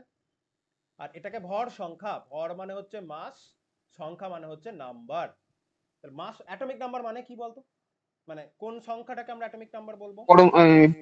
প্রোটন সংখ্যা। প্রোটন সংখ্যাকে, ঠিক আছে? প্রোটন সংখ্যা। তাহলে নাম্বার অফ প্রোটন। আচ্ছা, mass number proton plus neutron. Proton plus neutron. Proton plus neutron. আমি এন পি লিখলাম নাম্বার অফ প্রোটন, আর এন এন লিখলাম নাম্বার অফ নিউট্রন, এই দুটোর যোগফল। আচ্ছা, তুই যদি কোনো একটা অ্যাটমের অ্যাটমিক মাস জানিস এবং তার অ্যাটমিক নাম্বার জানিস, তাহলে নাম্বার অফ নিউট্রন বার করতে পারবি? হুম, পারবো। পারবি? হ্যাঁ স্যার পারবো। হ্যাঁ, বড় ক্লাসেও এসব প্রশ্ন এসেছে, বুঝতে পারছিস? বড় ক্লাসেও, মানে আমি নিট লেভেলের পরীক্ষার কথা বলছি, নিটের কোশ্চেনটা ইজি আছে, ওরকম জায়গাতে এরকম কোশ্চেন চলে আসে। এবং সেখানে ইউরেনিয়ামের অ্যাটম দিয়েছে, মাস নাম্বারটা অ্যাটমিক নাম্বারটা অনেকটা বড় ছিল, সেটা অন্য কথা। তাহলে পারবি। এইভাবে আমরা রিপ্রেজেন্ট করি। এই বিষয়ে আমি একটা কথা বলি, কখনোই কনফিউজ করবি না। এইখানে এ লিখে কেউ ধর এখানে জেড লিখেছে, এটাও যেমন কারেক্ট, এখানে এ লিখে এখানে জেড লিখলে এটাও কারেক্ট। এটাকে নিচের দিকের বাঁ দিকে লিখতে হবে, জেড মানে মাস নাম্বারটাকে তুই উপরে ডান দিকে বা বাঁ দিকে যে কোনো একদিকে লিখতে পারিস, দুটোই কারেক্ট। দুটো কনভেনশনই বিভিন্ন বই, স্ট্যান্ডার্ড বই ইউজ করে। তো এটা নিয়ে কোনো কনফিউশন নয়, বা এটা নিয়ে ভুল হয়েছে ওটা নয়, মোদ্দা কথা উপরে লেখা আছে মানে মাস নাম্বার। আচ্ছা, যারা অ্যাড করে দিন। জেডটাকে মাস অ্যাটমিক নাম্বার হিসেবে ধরা হয় না। জেডে উল্টো উল্টো লিখেছি না? ঠিক ঠিক, উল্টো উল্টো লিখেছি। এটা ঠিক কথা, এটা ঠিক কথা বলেছিস যে উল্টো উল্টো লিখে দিয়েছি নাম্বারটা, যেটা দিয়ে যেটা রিপ্রেজেন্ট করতে হয় উল্টো উল্টো লিখে দিয়েছি। দিস ইজ এ, আবার দেখেছিস একই লিখে দিয়েছি, জেড দিয়ে অ্যাটমিক নাম্বার, এ দিয়ে মাস নাম্বার, এটা উল্টো উল্টো লেখা হয়ে গেছে। ঠিক, ভেরি গুড। তাহলে এটা দাঁড়ালো। এই ছিল মোটামুটি মাধ্যমিকে। মাধ্যমিকে একটু তোরা বোরের থিওরি অল্প একটু শিখেছিলি কি? বোর্ডের হ্যাঁ থিওরি স্যার। অল্প অল্প শিখেছিলি, এখানে অনেকটা ডিটেলে শিখবি। ওখানে এরকম দেওয়া ছিল না, ওই যে নির্দিষ্ট কিছু এনার্জির কক্ষপথের কথা বলে, সার্কুলার পাথ, এরকম কিছু হয়তো অল্প অল্প বলেছিল। ওখানে তো তুই এনার্জি এইসবের ক্যালকুলেশন গুলো তুই শিখিসনি, তো এখানে সেগুলো শিখবি। এবার যাই হোক, আমরা এবার একটু অ্যাটমিক স্ট্রাকচারের মেন টপিকের দিকে ঢুকি। সেটা হচ্ছে এই ব্রিফ হিস্ট্রি এখানে দেওয়া রয়েছে, কি করা হয়েছিল না করা হয়েছিল। মাইকেল ফ্যারাডে বিভিন্ন এক্সপেরিমেন্ট করেছিল, ক্যাথোড রে, মানে মোদ্দা কথা এরকম একটা ইলেকট্রিক ডিসচার্জ টিউব না হয়েছে, ঠিক আছে, ভ্যাকিউম করে ভিতরে যত বাতাস আছে বার করে দেওয়া হয়েছে। তার মানে এখানে কোনো গ্যাস পার্টিকেল বা কোনো পার্টিকেল নেই, ইন্টারফিয়ার করার মতো কেউ নেই। এবার উচ্চ বিভব প্রভেদ মানে পোটেনশিয়াল ডিফারেন্স দেওয়া হয়েছে। তখন দেখা গেছে এই নেগেটিভ ইলেকট্রোড থেকে কিছু পার্টিকেল পজিটিভ ইলেকট্রোডের দিকে ফ্লো করছে, ঠিক আছে। এই পার্টিকেলকে নাম দেওয়া হয় ক্যাথোড থেকে যেহেতু বেরোচ্ছে নেগেটিভ চার্জ ইলেকট্রোড, ইলেকট্রোড মানে হচ্ছে মেটালের পাথ যেটা নেগেটিভ বিভব প্রভেদে রয়েছে, আর অ্যানোডটা রয়েছে পজিটিভ সাইডে। নেগেটিভ ইলেকট্রোড থেকে সার্টেন পার্টিকেল ফ্লো করছে অ্যানোডের দিকে, ঠিক আছে। যেহেতু ক্যাথোড থেকে ফ্লো করছে, তাহলে এই পার্টিকেলগুলোর নাম দেওয়া হলো ওই ক্যাথোড রে পার্টিকেলস বা ক্যাথোড রেস। পজিটিভ ইলেকট্রোডের দিকে যাচ্ছে, তাহলে এর যে কনস্টিটিউটিং পার্টিকেলগুলো রয়েছে তাহলে নেগেটিভলি চার্জ পার্টিকেল। বিভিন্ন এক্সপেরিমেন্ট করে যে থমসন ইলেকট্রনের চার্জ বাই মাস রেশিওটা বার করতে পেরেছে, ঠিক আছে। এবার এক্সপেরিমেন্ট সম্বন্ধে তোকে কোথাও কিছু কোশ্চেন করে না কখনোই, এটা জাস্ট নিজের জানার জন্য জানা যে ক্যাথোড থেকে বেরিয়েছিল, ক্যাথোড রে টিউব বলে, পরে এই নেগেটিভলি চার্জ পার্টিকেলগুলোকেই ইলেকট্রন নাম দেওয়া হয়েছে। এবার যে থমসন ইলেকট্রনের চার্জ বাই মাস রেশিওটা বার করেছে, এবং মিলিকান অয়েল ড্রপ এক্সপেরিমেন্ট করে, এক্সপেরিমেন্ট থেকে কিছু প্রশ্ন আসে না, ইলেকট্রনের চার্জটা বার করতে পেরেছে। এবার এখান থেকে গুরুত্বপূর্ণ বিষয়টা হচ্ছে ইলেকট্রনের মাস এতটাই কম, সেটাকে তুই ডাইরেক্টলি মাপতে পারবি না। তুই যদি এখন ইলেকট্রনের charge divided by E by charge by mass ratio বার করিস, তাহলে এখান থেকে কি বেরিয়ে আসবে? ইলেকট্রনের মাস বেরিয়ে আসবে তো। হ্যাঁ, ইলেকট্রনের মাস বেরিয়ে আসবে। এটাই হচ্ছে ইনডাইরেক্ট মেথড যেটা ইউজ করে ইলেকট্রনের মাস নির্ণয় করা হয়েছিল। ইলেকট্রনের চার্জ বেরোলো মিলিকানের অয়েল ড্রপ এক্সপেরিমেন্ট, আর Thomson E by charge by mass, তাহলে ই বাই এমই মানে মাস অফ ইলেকট্রন করে ইলেকট্রনের মাসটাকে ক্যালকুলেট করেছিল। এই হচ্ছে ইনফরমেশন। দেন সেম টাইপের এক্সপেরিমেন্ট করা হয়েছিল, কিন্তু এই ইলেকট্রিক ডিসচার্জ টিউব নেওয়া হয়েছে। এবার এখানে কমপ্লিটলি ভ্যাকিউম করা হয়নি, ভিতর কিছু গ্যাস পার্টিকেল ছিল, উচ্চ বিভব প্রভেদ দেওয়া হয়েছে, মানে তড়িৎ পোটেনশিয়াল ডিফারেন্স দেওয়া হয়েছে। তখন কি হয়েছে বলতো, এইখান থেকে তো ইলেকট্রনগুলো ফ্লো করছে, ইলেকট্রনগুলো হাই কাইনেটিক এনার্জি নিয়ে একদিক থেকে আরেকদিকে ফ্লো করছে। এখানে যে গ্যাস পার্টিকেল আছে, সেই গ্যাস পার্টিকেলগুলোকে ইলেকট্রন হিট করে এর ভিতরের যে ইলেকট্রন রয়েছে সেটাকে বার করে দিয়েছে। তাহলে গ্যাস পার্টিকেলটা একটা পজিটিভলি চার্জড আয়নে পরিণত হয়েছে, এবং সেই পজিটিভলি চার্জড আয়নগুলো ক্যাথোডের দিকে গেছে। এই বিষয়ে আমি বললাম, পরে আরো বলবো গল্পের মতো, যে আয়ন কি জিনিস না জিনিস, যারা জানিস তারা বুঝতে পারছে, যারা জানিস না তাদের একটু বুঝতে অসুবিধা হবে, সেই জন্যই আর কি। মানে মোদ্দা কথা, যখন ইলেকট্রন ডিসকভার হয়েছিল তখন ক্যাথোড থেকে অ্যানোডের দিকে বেসিক্যালি পার্টিকেলই ফ্লো করেছিল, ইলেকট্রনই ফ্লো করেছিল। কিন্তু যখন প্রোটন আবিষ্কার করা হয়েছে তখন কিন্তু প্রোটন ফ্লো করেনি, পজিটিভলি চার্জ আয়ন আসলে ফ্লো করেছিল। এবার বাকিদের একটু বুঝতে অসুবিধা হবে বলে আমি একটু এড়িয়ে যাচ্ছি এই মোমেন্টে, এবং এই জায়গাটা থেকে প্রশ্ন করেও না, প্রশ্নটা করবে এই জায়গা থেকে অ্যাটমিক মডেলস থেকে, যেখান থেকে চ্যাপ্টার শুরু হলো। যাই হোক, সেগুলোকে ওই ক্যানাল রে নাম দেওয়া হয়েছে, বা তুই প্রোটনও পরে সেটাগুলোকে নামকরণ করা হলো। এবার হাইড্রোজেনের এখানে একটা সম্পর্ক আছে বলি। হাইড্রোজেনের আইসোটোপ টাইসোটোপ নিয়ে আমি কথা বলবো পরে। হাইড্রোজেন হচ্ছে 1H1, তাহলে হাইড্রোজেনের মধ্যে কি কি পার্টিকেল আছে বলতো? পার্টিকেল, সাবঅ্যাটমিক পার্টিকেল কি কি আছে? একটা প্রোটন। একটা প্রোটন আছে, তাই তো। একটা প্রোটন যখন আছে, সেই প্রোটনটাকে তো নিউট্রাল করতে হবে। টোটাল যে কখন আমি কোনো একটা অ্যাটম লিখেছি, টোটাল অ্যাটমটা নিউট্রাল। প্রোটনের হচ্ছে সিঙ্গেল পজিটিভ চার্জ যদি ধরি, সেই প্রোটনটাকে নিউট্রাল করার জন্য যে বাইরের কক্ষপথ, সেখানে ইলেকট্রন কটা থাকবে? একটাই আছে। একটাই আছে। এই জিনিসগুলো তো জানিস না, এটা আবার বলতে হবে কারোর জন্য, সবাইকে জিজ্ঞেস করি। হ্যাঁ তো জানি। একটা একটা প্রোটন, মাস নাম্বারও 1, তাহলে এখানে কোনো নিউট্রন নেই। এবার ধর হাইড্রোজেন থেকে, হাইড্রোজেনের অ্যাটম থেকে একটা ইলেকট্রন বেরিয়ে গেল, তাহলে কি হবে? এটা ঋণাত্মক। এইচ বেরিয়ে গেল, নিউট্রন হয়ে যাবে। হ্যাঁ প্লাস হয়ে এইচ প্লাস হয়ে যাবে। Plus ion. এই প্লাসটা লিখছি কেন? হচ্ছে হাইড্রোজেনের যে একটা প্রোটন ছিল, বাকি কেউ যদি না বুঝতে পারিস তাই আমি এক্সপ্লেন করছি। একটা প্রোটন ছিল, একটা ইলেকট্রন ছিল, একটা প্রোটনকে একটা ইলেকট্রন এখন নিউট্রালাইজ করছিল। এখন হঠাৎ করে একটা ইলেকট্রন বেরিয়ে গেল, তাহলে এই প্রোটনটাকে নিউট্রালাইজ করার জন্য কি কোনো ইলেকট্রন আছে? নেই। তাহলে একটা প্রোটন রয়েছে, ওই একটা প্রোটনের চার্জকেই আমরা H প্লাস লিখছি। সেম ওয়েতে ধর হিলিয়ামের মধ্যে দুটো প্রোটন থাকে, দুটো ইলেকট্রন থাকে। হিলিয়াম থেকে যদি দুটো ইলেকট্রনকেই বার করে দিই, তাহলে হিলিয়ামে কত চার্জ তৈরি হবে? 2 plus H2 plus, 2 plus He2 plus. He2 plus charge তৈরি হবে, আশা করি বুঝতে পেরেছি। প্লাস 2 মানে যতগুলো extra electron, extra in the সেন্সে তা নয়, মানে যতগুলো ইলেকট্রন নিউট্রালাইজ হয়ে নেই, সেই সেন্সে লিখছি। এবার H প্লাস আয়নে একটা প্রোটন ছাড়া কি আর কিছু আছে? নেই। না। ভবিষ্যতে এর পরে আমি H প্লাস আয়নকে প্রোটন বলে ডিনোট করব। কি বলে? প্রোটন বলে ডিনোট করব। তাই কেউ মনে করবি না যেন কোনো একটা অ্যাটমের নিউক্লিয়াস থেকে একটা প্রোটন বেরিয়ে গেছে, সেটা নয়। প্রোটন মানে আমি H প্লাস আয়নকে বলছি, ঠিক আছে? এইভাবে বলা হয়, কারণ এরপর যখন অ্যাসিড বেস পড়বো তখনও বলবো acid is a proton donor. এবার তুই ভাববি সেন্টার থেকে প্রোটন বেরিয়ে গেছে, প্রোটনের কথা বলছি না। প্রোটন মানে সেখানে H প্লাস আয়ন বলবো। অর্গানিকের ক্ষেত্রে প্রোটনেশন এই টার্মটা আছে। প্রোটনেশন মানে প্রোটন ঢুকে যাচ্ছে না, কেউ H প্লাস আয়ন পাচ্ছে। তাই কেমিস্ট্রিতে আমরা যতক্ষণ না পর্যন্ত নিউক্লিয়ার পড়ছি, মানে তেজস্ক্রিয়তা পড়ছি, ততক্ষণ পর্যন্ত প্রোটন বলছি আমি যতবারই, কি কাকে বুঝবি? H প্লাস আয়নকে বুঝবি, ঠিক আছে? বোঝা গেছে কথাটা আমার? হ্যাঁ স্যার। হ্যাঁ স্যার। দেখ, আছে। এবার প্রোটন প্রোটন আবিষ্কার হলো, পরে চ্যাডউইক নিউট্রন আবিষ্কার করেছে। নিউট্রনটা আবিষ্কার হতে অনেকটা সময় লেগে গেছে, দেখেছিস? সময়টা লেগেছে তার কারণটা হচ্ছে নিউট্রনে তো চার্জ নেই। ওই তড়িৎ মোক্ষণ নল মানে ইলেকট্রিক ডিসচার্জ টিউবে ওখানে তো নিউট্রনটা সাড়া দিচ্ছে না। নিউট্রনকে অন্য তেজস্ক্রিয়তা থেকে, বেরিয়ামের, যাই হোক অন্য গল্প সেটা, সেখান থেকে নিউট্রন আবিষ্কার করা হয়েছিল। আমি আবিষ্কারের ব্যাপারটা এমনি বলে দিয়ে বেরিয়ে যাচ্ছি, কারণ এখান থেকে কিছু প্রশ্ন আসবেও না। আর এমন কিছু ইনফরমেশন ছোট বইয়ে, মানে আমাদের এই এইচএস লেভেলে বিশাল কিছু এই বিষয়ে ইনফরমেশন দেওয়াও থাকে না। তুই যে কোনো বই খুলবি, এখান থেকে আমি মোটামুটি মেন ইনফরমেশনগুলো পয়েন্ট করে দিয়েছি। এবার আমাদের যেখান থেকে আসলে শুরু হবে অ্যাটমিক মডেলস, এই অ্যাটমের ভেতরে ইলেকট্রন প্রোটন নিউট্রন তো আছে, এটা তো না হয় আমরা ডিসকভার করে ফেললাম। এই ইলেকট্রন প্রোটন নিউট্রন অ্যাটমের মধ্যে কিভাবে আছে, সেই বিষয়ে যে বিভিন্ন ধরনের থিওরি, সেই বিভিন্ন থিওরির থ্রু আমরা একটা অ্যাটমের চিত্রধারা ভাবছি, যে এর ভিতরে প্রোটন ইলেকট্রন নিউট্রন এইভাবে থাকতে পারে। এই যে একটা ধারণা পাচ্ছি অ্যাটমের ভিতরে সাবঅ্যাটমিক পার্টিকেলগুলো কিভাবে রয়েছে, এই এক একটা ধারণাকেই আমরা বলছি অ্যাটমিক মডেলস। তাহলে বিভিন্ন সায়েন্টিস্ট বিভিন্ন মডেল দিয়েছে। প্রথম মডেল আমরা যেটা পড়বো সেটা হচ্ছে স্যার আরেকবার বলেন স্যার। এবার আমরা যেটা পড়বো সেটা হচ্ছে অ্যাটমিক মডেলস পড়বো, ঠিক আছে? স্যার আরেকবার বলেন স্যার।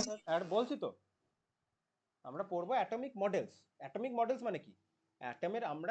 অ্যাটমের ভিতরে ইলেকট্রন প্রোটন নিউট্রন আছে, আবিষ্কার হয়ে গেল।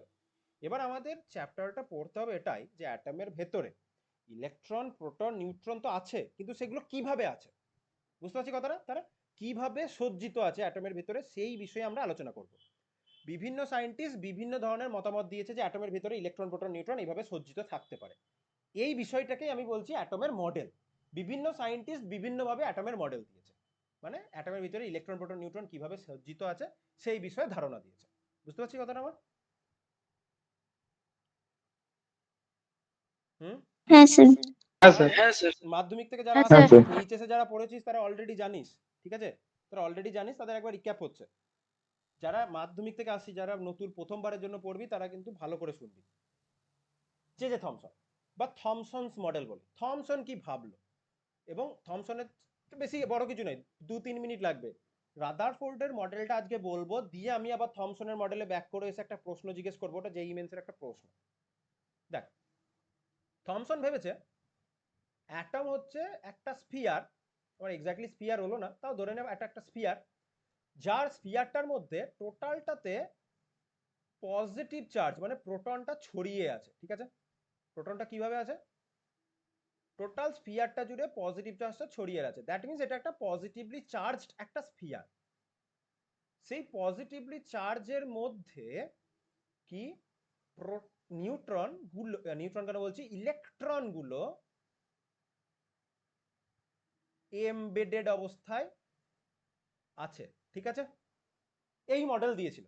এই মডেলটাকে নাম দেওয়া হয় পাম্পুটিন মডেল, বা তুই এটাকে সব থেকে সিম্পল টার্মে বোঝা যায় যে তুই ওয়াটার মেলনের সাথে তুই যদি তুলনা করিস, তাহলে পজিটিভলি চার্জ যে spear, positively charge spear plus plus plus plus দেওয়া রয়েছে, তার মধ্যে ইলেকট্রনগুলো এমবেডেড অবস্থায় রয়েছে। এটা অনেকটা তরমুজের যে লাল অংশটা তুই খাস সেটা হচ্ছে পজিটিভলি চার্জের স্পিয়ার, তার মধ্যে তরমুজের যে বীজগুলো রয়েছে সেগুলো হচ্ছে ওই পজিটিভ চার্জের মধ্যে গেঁথে থাকা ইলেকট্রন। এটাকে ওয়াটারমেলন মডেলের সাথে তুলনা করা হয়। এটা হচ্ছে থমসনের মডেল।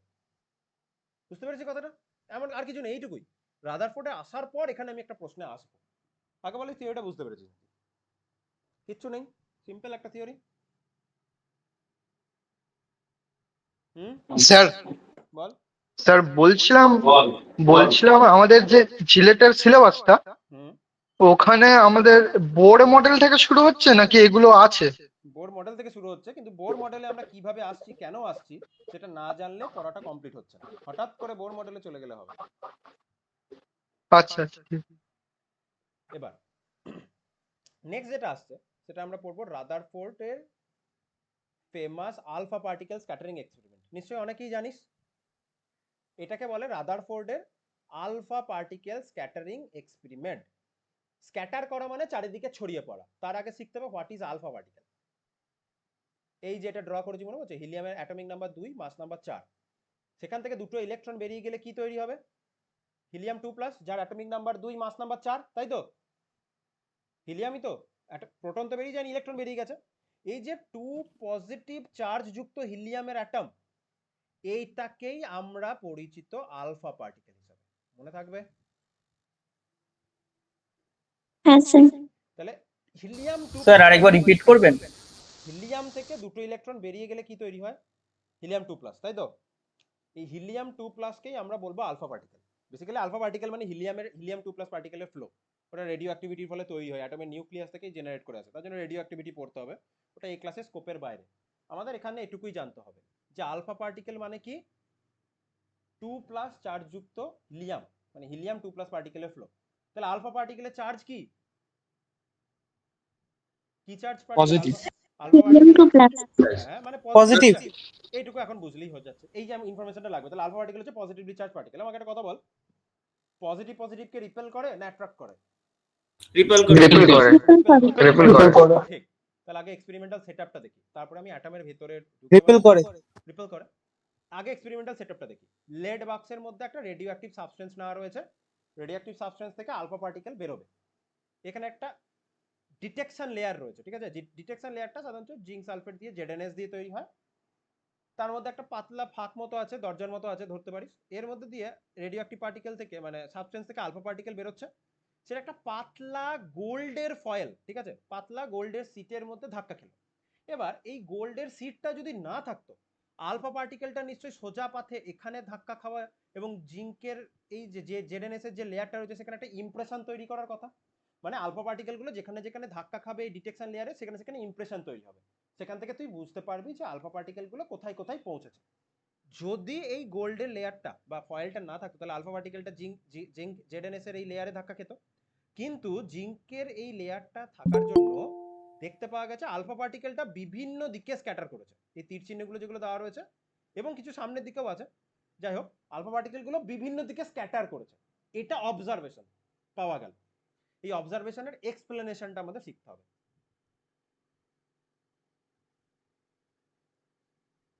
তাহলে কি হলো? এই দুটো মডেলকে পাশাপাশি আমি ড্র করছি। একটু অ্যাটমটা একটু বড় করেই ড্র করি।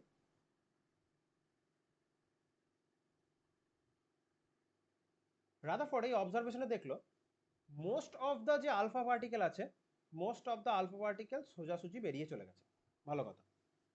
খুব সামান্য সংখ্যক কিছু আলফা পার্টিকেলের বিভিন্ন অ্যাঙ্গেলে ডিফ্লেকশন হয়েছে। আর আরো সামান্য পার্টিকেল যে পাথে গেছে সে পাথেই ব্যাক করে গেছে। এটা মোটামুটি 1/20,000, 20K লিখলাম। 20,000 আলফা পার্টিকেল বোম্বার্ডিং করলে তার মধ্যে একটা আলফা পার্টিকেল যে পাথে গেছে সে পাথেই ব্যাক করেছে।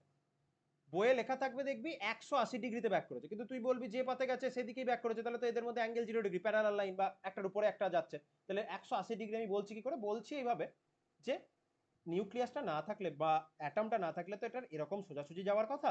তাহলে যে পাথে পেরিয়ে গেছে আর যে পাথে যাওয়ার কথা তাদের মধ্যে 180 ডিগ্রি অ্যাঙ্গেল, সেজন্য বলা হয় 180 ডিগ্রি অ্যাঙ্গেলে ব্যাক করে গেছে।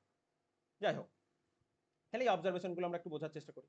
তাহলে most of the alpha particle সোজাসুজি বেরিয়ে গেছে, মানে আলফা পার্টিকেলকে ধাক্কা মেরে বেঁকিয়ে দেওয়ার মতো কেউ নেই।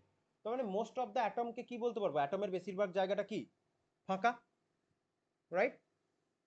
আলফা পার্টিকেলকে কেউ কিছু করতে পারছে না, সোজাসুজি বেরিয়ে চলে যাচ্ছে, কারোর সাথেই ও কিছু। এবার বলি ইলেকট্রন তো আছে, ইলেকট্রনের সাথে আকর্ষণ করার কথা। আলফা পার্টিকেলটা এতটা হাইলি চার্জ, ওই ইলেকট্রনটার ক্ষমতা নেই যে হিলিয়াম প্লাসকে ওই ইলেকট্রনটার ভিতরের মধ্যে ট্র্যাপ করে ফেলবে। এমনিতেও অ্যাটমটা যেটা নেবি হিলিয়ামটা তার মধ্যে ভিতরে গিয়ে জমাও থাকবে না, তো ইলেকট্রন আকর্ষণ করে হিলিয়াম প্লাসকে আটকে দেবে এটা নয় এখানে এক্ষেত্রে। তাহলে most of the helium particle সোজাসুজি বেরিয়ে গেছে, দ্যাট মিনস অ্যাটমের মোস্ট অফ দ্য জায়গা এমটি, প্রথম কথা। এবার এই ডিফ্লেকশন গুলোর দিকে নজর দিতে হবে। আলফা পার্টিকেলের এই যে বিভিন্ন অ্যাঙ্গেলে ডিফ্লেকশন হয়েছে বা যে পাথে গেছে সে পাথে ব্যাক করে গেছে, তাহলে আলফা পার্টিকেলকে বিকর্ষণ করছে। আলফা পার্টিকেলকে কে বিকর্ষণ করবে? অ্যাটমের ভিতরে কে আছে আলফা পার্টিকেলকে বিকর্ষণ করার মতো? Proton. Nucleus. Positive charge. Positive charge, তাই তো, মানে প্রোটন আছে, তাই তো, প্রথম কথা। এবার এবার আমাকে একটা কথা বল, সিম্পল একটা প্রশ্ন জিজ্ঞেস করছি। তুই 1 চামচ চিনি নিলি, 1 কাপ জলে গুললি, আর 1 চামচ চিনি নিলি 1 বালতি জলে গুলে দিলি, রাইট? কোথায় বেশি মিষ্টি হবে? খুবই সিলি একটা প্রশ্ন, কোথায় বেশি মিষ্টি হবে? 1 কাপ চিনি 1 কাপে। 1 কাপে। চিনি তো দুটোতেই সমান দিয়েছিলি, তাহলে 1 কাপে মিষ্টি কেন বেশি হলো? জলের পরিমাণটা কম। জলের পরিমাণ কম, দ্যাট মিন্স ঘনত্ব বেশি ওখানে, তাই তো?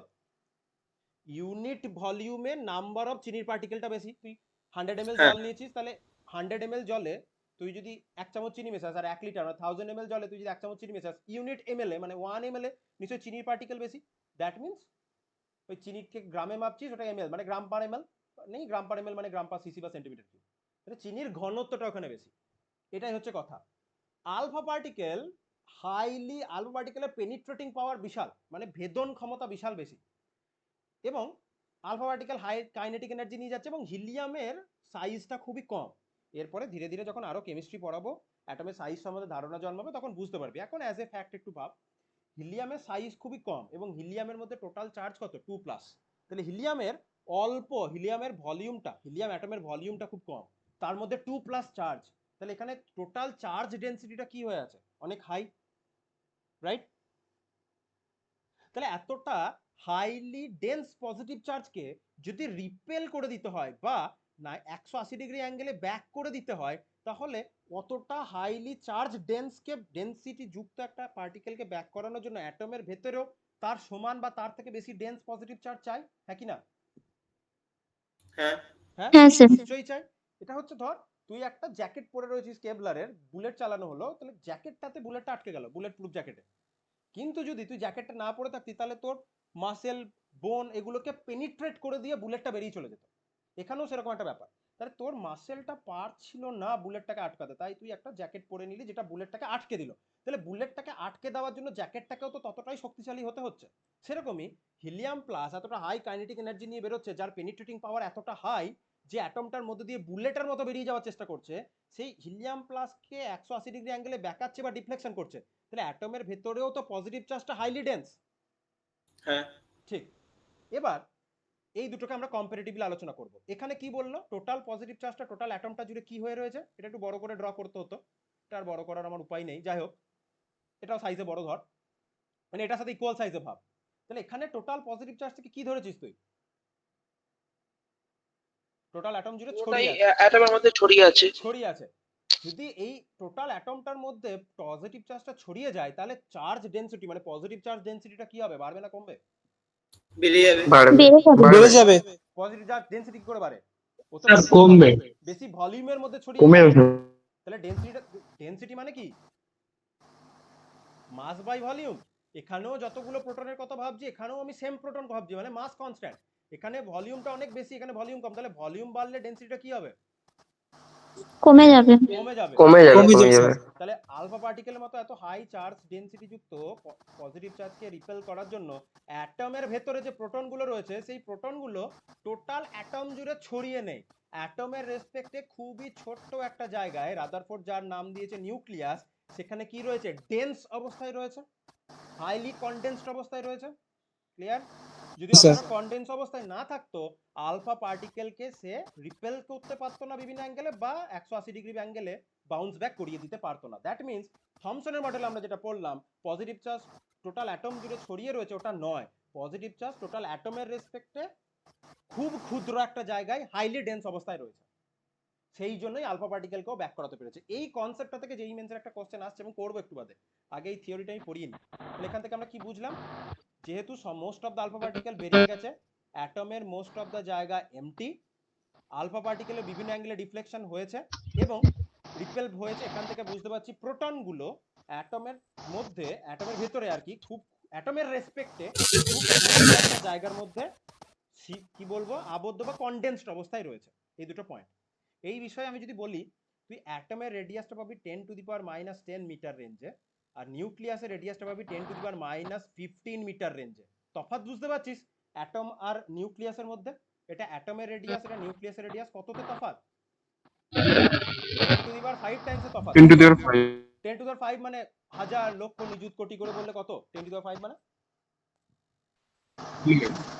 1 লক্ষ, 10 লাখ। 1 লাখ, 1 লাখ, একের পর 5টা শূন্য।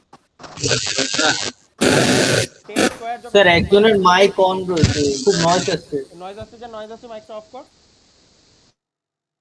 হ্যাঁ, তাহলে 10 স্কয়ার মানে কি লিখিস? একের পর দুটো শূন্য। 10⁵ মানে কি লিখবি? একের পর 5টা শূন্য, মানে 6টা ডিজিট, মানে 1 লক্ষ গুণ, তাই না? অ্যাটমের রেসপেক্টে নিউক্লিয়াস হচ্ছে 1 লক্ষ গুণ ছোট। বুঝতে পারছিস অ্যাটমের রেসপেক্টে কতটা ক্ষুদ্র জায়গাতে পজিটিভ চার্জটা কনডেন্সড অবস্থায় রয়েছে? বুঝলি কথাটা? হুম। এবার প্রশ্ন, যেই মেন্সের প্রশ্ন হচ্ছে এটা, যে যদি থমসনের মডেল নেচারে আদতে এক্সিস্ট করত এবং এই মডেলে যদি আমরা আলফা পার্টিকেল স্ক্যাটারিং এক্সপেরিমেন্ট আমরা করতাম, তাহলে আমরা কি অবজার্ভ করতাম? কি মনে হয় কি অবজার্ভ করতাম আমরা? কি অবজার্ভ করতাম, কি মনে হয়? রাদারফোর্ডের মডেলে বলেছে টোটাল পজিটিভ চার্জ অ্যাটম জুড়ে ছড়িয়ে রয়েছে। আলফা কিছু পার্টিকেল বেশি পার্টিকেল ডিফ্লেক্ট চলে যেত, কিছু পার্টিকেল আবার ডিফ্লেক্ট করে যেত। তার বেশিরভাগই ডিফ্লেক্ট হতো। আচ্ছা, বুঝেছি, তো যুক্তিটা আমি বুঝেছি। যেহেতু টোটালটা জুড়ে পজিটিভ চার্জ রয়েছে, যেহেতু যেহেতু টোটালটা জুড়ে পজিটিভ চার্জ রয়েছে, তাই আলফা পার্টিকেল সব জায়গা থেকে এরকম করে ডিফ্লেক্ট করে যাওয়ার কথা ছিল, তাই না? বিভিন্ন অ্যাঙ্গেলে, তাই তো বলতে চাইছি? সব চলে যেত, ডিফ্লেক্ট করতো না। না না না, আমি বলছি কম। আমি না স্যার, না স্যার, তোদের উত্তর স্যার সব স্যার, স্যার সব স্যার পার্টিকুলার স্যার বেরিয়ে চলে যেতে, কারণ স্যার ওখানে ডেনসিটি কম। ডেন্সিটিটা কম। হ্যাঁ স্যার। একদম, এইটা হচ্ছে কথা। তাহলে ডিফ্লেক্ট করতো না, মানে প্রথম যে ধারণাটা ভেবেছিলি সে ভুল ভাবিসনি, সে নিজের মতো ভেবেছিস। হ্যাঁ ঠিকই, পজিটিভলি চার্জ পার্টিকেল আসছে, পজিটিভলি চার্জ পার্টিকেল আসছে, এই টোটাল স্ফিয়ারটা পজিটিভ, তাহলে এই অ্যাটমের রেসপেক্টটা তো খুব ছোট জায়গায় নেই, টোটালটা জুড়েই পজিটিভ আছে, তাহলে বিভিন্ন অ্যাঙ্গেলে ডিফ্লেক্ট করে যাওয়ার কথা। ঘটনাটা তা নয়। কি হয়েছে, যেটা আমি এমফাসিস করছিলাম বারবার, চার্জ ডেনসিটিটা এখানে কি হয়ে গেছে? কম হয়ে গেছে। মানে তোর শরীর বা আমার শরীরটা বুলেটটাকে আটকানোর চেষ্টা করছে, তো আমার শরীরটা এতটা পুরু নয় যে বুলেটটাকে আটকে ফেলবে। এখানেও সেরকম পজিটিভ চার্জটা এই আলফা পার্টিকেলটাকে ডিফ্লেকশন করানোর চেষ্টা করবে। কেন করবে না? অবশ্যই করবে, কিন্তু পারবে কি? প্রশ্নটা হচ্ছে সেটা। পারবে না, কারণ এই পজিটিভ চার্জটা গোটা অ্যাটম জুড়ে ছড়িয়ে যাওয়ার ফলে পজিটিভ চার্জ ডেনসিটিটা এতটাই কমে গেছে, আলফা পার্টিকেলের মতো এতটা হাই ভেলোসিটি যুক্ত পার্টিকেলকে আটকানোর ওর কাছে কোনো ক্ষমতা নেই। এবার যেহেতু পজিটিভ চার্জ, ও কি করবে বলতো? এই আলফা পার্টিকেলগুলোর একটু ভেলোসিটিটা কমিয়ে দেবে, সামান্য সামান্য হলো তো একটু ভেলোসিটি কমবে, পজিটিভ চার্জ তো একটু তো আটকানোর চেষ্টা করবে। আর মেবি আমরা খুব সামান্য কিছু অ্যাঙ্গেলে ডিফ্লেকশন পেলেও পেতে পারি, কারণ এটা তো এক্সপেরিমেন্টালি করা সম্ভব নয়, আমরা একটা থট এক্সপেরিমেন্ট করছি। তাহলে এর কারেক্ট অ্যান্সার কি হবে? যে অপশনটাই থাকবে, আলফা পার্টিকেলগুলো সামান্য একটু রিডিউসড ভেলোসিটি নিয়ে অ্যাটমটাকে ভেদ করে দিয়ে বেরিয়ে চলে যাবে, কোনো আলফা পার্টিকেলের বাউন্স ব্যাক করতে পারবে না। ঠিক আছে, ক্লিয়ার কথাটা? হ্যাঁ স্যার। কারোর কিছু ডাউট থাকলে জিজ্ঞেস কর, বাট আমি নোটটা দেখাই। এই তো এখানে পড়েছিলাম। তাহলে এখানে আমরা অবজারভেশনে আমরা কি দেখলাম? Most of the alpha particle pass through the gold foil undeflected, very small fraction of alpha particle deflected by small angles, very few, 1 in 20,000 bounce back, almost nearly 180 degree অ্যাঙ্গেলে ব্যাক করে গেছে। কেন 180 ডিগ্রি সেটাও বললাম, যে পাতে যাওয়ার কথা ছিল তার রেসপেক্টে। এবার অন দ্য বেসিস অবজারভেশনের বেসিসে আমরা কি বলতে পারি? মোস্ট অ্যাটমের মোস্ট অফ দ্য জায়গা হচ্ছে এমটি। এবার few positively charged alpha particle are deflected, the deflection must be due to enormous repulsive force showing that the positive charge of that atom is not spread throughout the atom but concentrated, ওটা colour হয়ে গেল ধুর, but concentrated in a very small volume that repelled and deflected positive charge alpha particle। বুঝতে পারা গেছে? আর কতটা ছোট সেটা রাদারফোর্ড বিভিন্ন ক্যালকুলেশন করে দেখেছে। অ্যাটম যদি 10⁻⁻10 মিটার রেঞ্জে হয়, অ্যাটমের রেডিয়াস, নিউক্লিয়াসের রেডিয়াসটা যাবে 10⁻⁻15 মিটার এই রেঞ্জে, মানে 1 লাখ গুণ ছোট, মানে প্রচুর ছোট। তুই যদি এটা কম্পারেটিভলি হবে, মানে এক্স্যাক্টলি এরকম হবে না, মানে কম্পারিজনটা এরকম টাইপের হবে, তুই যদি ফুটবলের স্টেডিয়াম নিস গ্যালারি শুদ্ধ, তার রেসপেক্টে তুই হয়তো ওই যেখানে কিক অফ হয় সেখানে হয়তো তুই একটা চেরি নিয়ে দাঁড়িয়ে রয়েছে, ওই দ্যাট ইজ সেই চেরিটা হচ্ছে তোর নিউক্লিয়াস, প্রবাবলি তার থেকেও ছোট এরকম রেফারেন্সে। তাহলে নিউক্লিয়াসের অ্যাটমের রেসপেক্টে নিউক্লিয়াসটা বিশাল বিশাল বিশাল ছোট, সেজন্যই অতটা চার্জ ডেন্সিটিটা হাই। এখান থেকে আমরা বিভিন্ন জিনিস রাদারফোর্ড তারপরে বললো যে স্মল রিজিয়নের মধ্যে দেখ most of the all the positive charge and most of the mass of the atom was densely concentrated in extremely small region, এটাকে আমরা বললাম নিউক্লিয়াস। এই মোস্ট অফ দ্য মাস এই কথাটা কেন বলেছে বলতো? এখান রাদারফোর্ডের থিওরি যখন হচ্ছে তখন নিউট্রন আবিষ্কার হয়নি, পরে নিউট্রন যখন আবিষ্কার হলো দেখা গেল নিউট্রনটাও নিউক্লিয়াসেই আছে। তাহলে এরপরে যখন আমরা মাস ক্যালকুলেট করব, ইলেকট্রনের মাসটা প্রোটন এবং নিউট্রনের থেকে অনেক কম হওয়ার জন্য অ্যাটমের মাস ক্যালকুলেশন করার সময় আমাদের ক্যালকুলেশনের টিডিয়াসনেসটা একটু কমাবো বলে ইলেকট্রনের মাসটাকে আমরা নেগলেক্ট করে দিই অনেকটা কম বলে, আমরা অ্যাটমের মাস হিসাবে প্রোটন এবং নিউট্রনের মাসকেই ধরছি। বুঝতে পারছি কথাটা? তাই যদি প্রোটন এবং নিউট্রন নিউক্লিয়াসেই থাকে, তাই আমরা বলতে পারি মোস্ট অফ দ্য মাস কোথায় থাকে? অ্যাটমের নিউক্লিয়াসের ভিতর। বুঝতে পারা গেছে কেন লিখেছে? হ্যাঁ স্যার। তাহলে মোস্ট অফ দ্য মাস নিউক্লিয়াসই থাকে, নিউক্লিয়াসে যারা থাকে তাদেরকে আমরা বলবো নিউক্লিয়ন্স, এবং প্রোটন এবং নিউট্রন হচ্ছে আমার নিউক্লিয়ন্স। আচ্ছা, nucleus is surrounded by electron that move around nucleus with very high speed of circular path call orbits, মানে কক্ষপথ। এইখান থেকেই গন্ডগোলটা শুরু হবে। রাদারফোর্ড আসলে অ্যাটমের ভেতরে প্রোটনটা কিভাবে থাকে সেই বিষয়ে খুব ভালো ধারণা দিতে পেরেছে, ইলেকট্রনগুলো কিভাবে আছে সেই বিষয়ে ত্রুটিপূর্ণ ধারণা দিয়েছে। যেই ত্রুটি নিয়ে আমরা আসলে আজকে আলোচনা করব না, সেই ত্রুটি নিয়ে আমরা নেক্সট ক্লাসে আলোচনা করব, বা আজকেও ত্রুটিটা বলে দেওয়া যেতে পারে, এমন কিছু নেই। ত্রুটিটার ব্যাখ্যাটা আজকে ভালোভাবে করা যাবে না, কারণ কিছু জিনিস পড়তে হবে, সেটাই পড়বো নেক্সট ক্লাসে। আচ্ছা, আর electrons and nucleus are held together by electrostatic force of attraction. কারণ নিউক্লিয়াসটা হচ্ছে পজিটিভলি চার্জ, কারণ নিউট্রন হচ্ছে নিউট্রাল, আর নেগেটিভলি চার্জ আর পজিটিভলি চার্জের মধ্যে ইলেকট্রোস্ট্যাটিক ফোর্স অফ অ্যাট্রাকশন কাজ করবে, এইভাবে থাকে। আর বলেছে ইলেকট্রনগুলো নিজের মতো কক্ষপথ বেছে নিয়ে নিউক্লিয়াসকে সেন্টার করে সার্কুলার পাথে ঘুরছে, জাস্ট লাইক আমাদের সোলার সিস্টেম। এনসিআরটি বার করলে এইভাবেই দেখতে পাবি আমাদের সোলার সিস্টেমে যেমন সূর্যকে সেন্টার করে গ্রহগুলো ঘুরছে বিভিন্ন কক্ষপথে, আমাদের অ্যাটমের নিউক্লিয়াসটা হচ্ছে সূর্য, আর তোর ইলেকট্রনগুলো হচ্ছে প্ল্যানেট, এইভাবে ধরলো। এই ইলেকট্রনগুলো নিউক্লিয়াসকে সেন্টার করে কিভাবে ঘুরছে এই বিষয়টার উপরেই সম্পূর্ণরূপে ড্রব্যাকটা, এই ড্রব্যাকটাই আসলে বেশি ইম্পর্টেন্ট, কারণ এই ড্রব্যাকটা থেকেই আমাদের যে নেক্সট থিওরি সেটা হচ্ছে বোরস মডেল অফ অ্যাটমে আমরা আসতে পারবো। ঠিক আছে, বোর মডেল অফ অ্যাটম বুঝতে গেলে রাদারফোর্ডের থিওরি ড্রব্যাকটা বোঝা খুব দরকার। এবার ইলেকট্রোম্যাগনেটিক থিওরি, ক্লাসিক্যাল ফিজিক্স, ম্যাক্সওয়েলের ইলেকট্রোম্যাগনেটিক থিওরেম আমরা যদি লাগাই, সেই থিওরেম বলছে যদি কোনো চার্জ পার্টিকেল অ্যাক্সেলারেটেড কন্ডিশনে থাকে তাহলে সে কন্টিনিউয়াসলি এনার্জি এমিট করবে। আমাদের এখানে ম্যাক্সওয়েল ইলেকট্রোম্যাগনেটিক থিওরিতে ম্যাক্সওয়েল কি বলেছে তার ইকুয়েশন কি করে এলো এসব পড়তে হয় না, জাস্ট এই ফ্যাক্টটাকে একটু জেনে নিতে হয় যে ম্যাক্সওয়েল ইলেকট্রোম্যাগনেটিক থিওরি অনুযায়ী চার্জ পার্টিকেল কি থাকলে অ্যাক্সেলারেটেড ত্বরণ নিয়ে যদি মুভ করে তাহলে তার এনার্জি এমিট করার কথা ইলেকট্রোম্যাগনেটিক রেডিয়েশন আকারে। ইলেকট্রোম্যাগনেটিক রেডিয়েশন কি জিনিস নেক্সট ক্লাসে পড়বো। বিভিন্ন টাইপের ওয়েভ পড়েছিলি তো, যে লংজিটিউডিনাল ওয়েভ পড়েছিলি, ওই যে তির্যক তরঙ্গ এরকম পড়েছিলি না, অনুদৈর্ঘ্য তরঙ্গ। লাইট কি ধরনের তরঙ্গ? লাইট কি ধরনের তরঙ্গ? Electromagnetic wave. ইলেকট্রোম্যাগনেটিক ওয়েভ মানে তড়িৎ চুম্বকীয় তরঙ্গ। কারো যদি বাংলা ওয়ার্ড জানতে হয়, তড়িৎ চুম্বকীয় তরঙ্গ। তো তড়িৎ চুম্বকীয় তরঙ্গ সম্বন্ধে আমরা তরঙ্গ সম্বন্ধেই আমি একটা প্রিলিমিনারি ধারণা, কাজ চালানোর মতো একটা ধারণা, কারণ ফিজিক্সের ওয়েবস তো পড়ছি না, মোটামুটি কাজ চালানোর মতো একটা ধারণা বলে দেবো। তখন আমি ইলেকট্রোম্যাগনেটিক রেডিয়েশন সম্বন্ধে বলবো, এবং ইলেকট্রোম্যাগনেটিক রেডিয়েশনের টোটাল রেঞ্জটা নিয়ে আমরা একটু আলোচনা করব, কারণ আমাদের যখন বোরের থিওরি যখন পড়বো সেখানে স্পেকট্রাটা খুবই ইম্পর্টেন্ট জায়গা, এবং স্পেকট্রা আমরা যতটুকু চোখে দেখতে পাই সেইটুকুই যে স্পেকট্রা, মানে ভিজিবল লাইট তা নয়, ভায়োলেট, ইনফ্রারেড, এসব বিভিন্ন জায়গাতেও আল্ট্রাভায়োলেট, ভায়োলেট বললাম, আল্ট্রাভায়োলেট, ইনফ্রারেড, এসব আরো বিভিন্ন যে জায়গা রয়েছে সেখানেও স্পেকট্রা আছে, বুঝতে হবে। তার জন্য টোটাল আমাদের ইলেকট্রোম্যাগনেটিক রেডিয়েশনের জায়গাটা তো বুঝতে হবে। আচ্ছা, এবার এই থিওরিতে যেটা বললো, তাহলে চার্জ পার্টিকেল অ্যাক্সেলারেটেড কন্ডিশনে থাকলে তার এনার্জি এমিট করার কথা। Electron charge particle, true. Electron circular পাথে আছে, ফিজিক্সে বই খুলবি বা ফিজিক্স স্যারকে জিজ্ঞেস করবি, সার্কুলার পাথে যখন কোনো পার্টিকেল মুভ করে তখন আমরা বলি সেই পার্টিকেলটা অ্যাক্সেলারেটেড কন্ডিশনে রয়েছে, ঠিক আছে? ফিজিক্সের পার্ট, ফিজিক্স স্যারকে একটু জিজ্ঞেস করে আমি কিভাবে। এবার তাহলে ইলেকট্রন সার্কুলার পাথে আছে, চার্জ পার্টিকেল অ্যাক্সেলারেটেড কন্ডিশনে আছে, তাহলে ইলেকট্রন কি করবে? কন্টিনিউয়াসলি নিজের এনার্জি এমিট করবে। ইলেকট্রন যদি কন্টিনিউয়াসলি নিজের এনার্জি এমিট করে তাহলে ইলেকট্রনে কি হবে?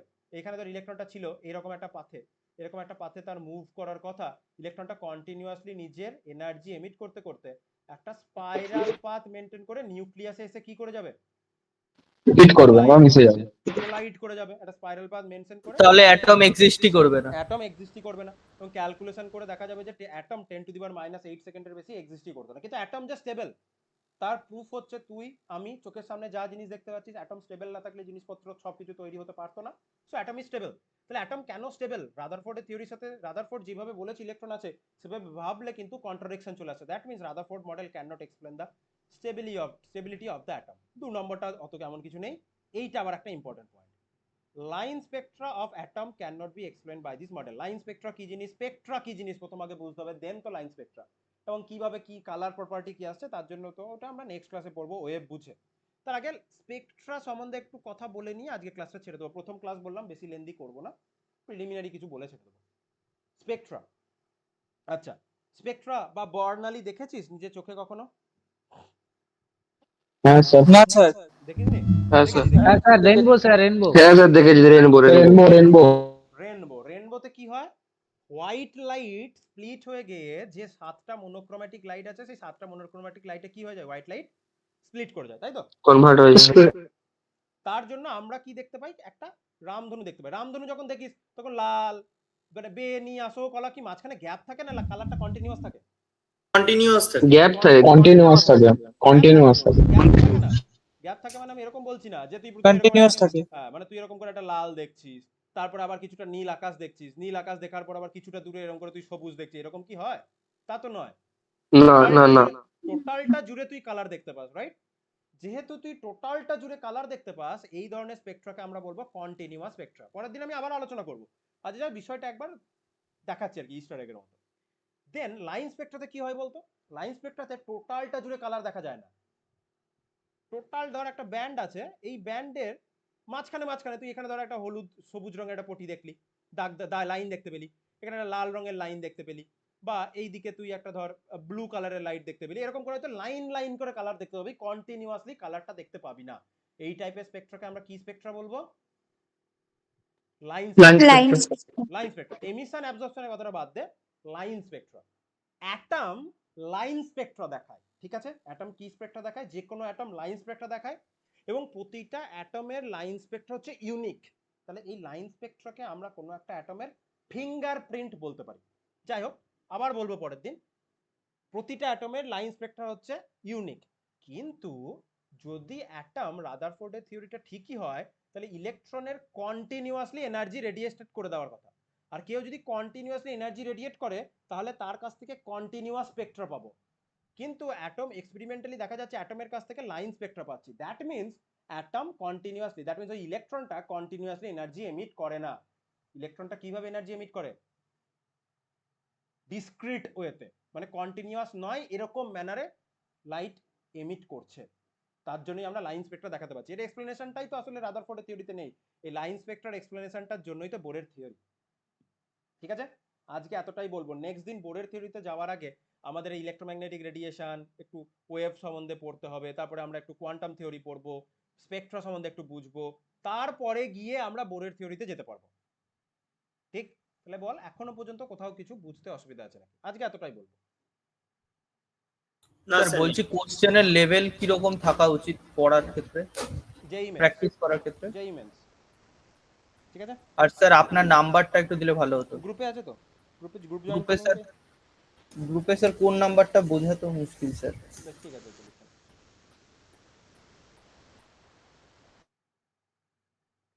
ঠিক আছে, আজকে আর এই কারণেও বেশি বলবো না, কারণ সকালবেলা পরীক্ষা দিতে গেছিলাম, টায়ার্ড আছি, ওই জন্য 2-1 জায়গাতে ওই যে AZ এদিক ওদিক করে দিয়েছি, লক্ষ্য করিনি। যাই হোক, সেই জন্য পরের দিন একদম ফ্রেশ মাইন্ডে বসবো। স্যার আপনি কি মাস্টার্স করছেন? মাস্টার ডিগ্রি আমার হয়ে গেছে। বিএড করছি, বিএড এর পরীক্ষা ছিল। দাদা এই স্যার পলিটেকনিকের রিকোয়ারমেন্টের পরীক্ষাগুলো? না না, বিএড এর পরীক্ষা ছিল রে। ও আচ্ছা। স্যার একটা স্যার বল বল বল। স্যার বলছি এই যে অ্যাটমিক স্ট্রাকচারের ক্ষেত্রে মানে অনেক ক্ষেত্রে আপনিও দেখেছেন যে মানে আগের বছর একটা এইচ লেন দিয়ে প্রশ্ন চলে এসেছিল। এবছর এইচ লেন দিয়ে প্রশ্ন এসেছিল না একটা NaCl এর, হ্যাঁ এবছরই না না, NaCl টা বলেছিল এইচ এর প্রশ্ন, ওটা অ্যাটমিক স্ট্রাকচারের প্রশ্ন নয়, ওটা আসলে বন্ড, তোদের বন্ড ওটা ওটা না সলিড, হ্যাঁ সলিড স্টেট না জানলে তো পারবো না না ওটা। ওটাই না না, দেখ প্রশ্নটা কি হয়েছে, সলিড স্টেটটাকে কোথায় ঢুকিয়েছে দেখেছিস? সলিড স্টেটটাকে কোথায় ঢুকিয়েছে দেখেছিস? এই দেখ, এই ক্রিস্টালাইন সাবস্টেন্সটা পড়ার সময় এখানে কোথাও কিন্তু প্যাকিং ফ্র্যাকশনের কথা মেনশন করা নাই। ওই জন্যই বললাম সিলেক্টিভলি আমি কিছু এক্সট্রা জিনিস পড়াবো, প্যাকিং ফ্র্যাকশনটা বলবো। আগের বছর সমস্ত সিলেবাস হয়ে যাওয়ার পর পরে কিছু এক্সট্রা ক্লাস নিয়েছিলাম, সেখানে প্যাকিং ফ্র্যাকশন বলেছিলাম। তোদের ক্লাসে যখন বন্ডিং পড়াবো তখনই আমি প্যাকিং ফ্র্যাকশনটা পড়িয়ে দেবো, তাহলেই কোশ্চেনটা করে ফেলবো। ঠিক আছে? স্যার ঠিক আছে। আর স্যার এই বছর অর্গানিক কেমিস্ট্রি থেকে 12 নম্বরের কোশ্চেন এসেছে। হ্যাঁ, সেই জন্যই বললাম যে ওটা তো প্রেডিক্ট করা যাচ্ছে না কি করবে কোন বছর, তাই অর্গানিকের সিলেবাসের বাইরেও আমি সিলেক্টিভ কিছু বলে দেবো যে এটা এটা এটা এটা পড়ে যাস, আগের বছরের কোশ্চেন ট্যালি করে। এবার স্যার 25 করে পড়তে হবে। বল স্যার 25 নম্বরের মধ্যে যদি 12 নম্বরই অর্গানিক কেমিস্ট্রি থেকে দেয় তাহলে স্যার আর মানে 50% এর কাছাকাছি তো আউট অফ সিলেবাসের কাছাকাছি চলে যাচ্ছে। বাকি 12 নাম্বার, বাকি 12 কেন, বাকি কত থাকছে পড়ে? 13 নাম্বার। হ্যাঁ, বাকি বাকি 13 নাম্বার কর কারেক্টলি, কারণ বাকি যে স্টুডেন্টগুলো রয়েছে সিলেবাসের আউট অফ দ্য সিলেবাস কোশ্চেনটা শুধু তোর একার জন্য তো নয়, ওটা তো বাকি সবার জন্যই। সবার তো ওখানে কোশ্চেনটা কমবে, কারণ বাকিটা তো ম্যাথের কোশ্চেনটা কম্পারেটিভলি ইজি হয়েছে, ম্যাথে টানবে না, কোথাও কোথাও কঠিন করে কোনো জায়গা তো ইজি করবে। আর ওই কোশ্চেনে কেউ যদি 9, 10, 11, 12 তোলে, প্রচুর মার্কস তুলে ফেলেছে। স্যার প্রত্যেকটা ইয়ারে কিছু না কিছু একটা ডোবাচ্ছে, কিছু না কিছু একটা ডোবা। এবারেও কেমিস্ট্রি আগে। সো যতটা সিলেবাস আছে সেটা আগে ভালো করে রপ্ত কর, আর যেই এক্সট্রা টপিকগুলো না পড়লেই নয় সেগুলো আমি ক্লাসে পড়াবো। টোটাল সিলেবাসটা হয়ে যাওয়ার পর আমি আলাদা এক্সট্রা টপিকের ক্লাসই করাবো, সেখানে এক্সট্রা টপিক পড়াবো। সেই এক্সট্রা টপিকটা নিজের ইচ্ছার উপর, মন গেলে তবে, না মন গেলে নয়, কারণ এক্সট্রা টপিক যেটা করাচ্ছে ওখান থেকেই আসবে কোনো তো গ্যারেন্টি নেই, তাই তো গোটা এইচএস পড়তে হবে, যেটা ক্লাসের শুরুতেই বলছিলাম। ঠিক আছে? আর স্যার এই নোটটা আপনি আপলোড করে দেবেন এক্ষুনি আপলোড অ্যাপ্লিকেশনে। এক্ষুনি আপলোড করবো। ঠিক আছে, থ্যাংক স্যার ইউ। এই পিডিএফটা আপলোড করে দেবেন যেটা থেকে পড়াচ্ছিলেন? সব সমস্ত তোদের জন্যই তো পিডিএফ করা, নাই তো আমি বই থেকেই পড়াতাম। তোদের খুঁজতে হবে, সিলেবাসটা তোদের হজবরল হয়ে আছে, এদিক ওদিক হয়ে আছে বলেই তো আমি একটা নোট বানিয়েছিলাম, যাতে প্রবলেম না হয়। দাঁড়া আমি সবই বানিয়ে দিই।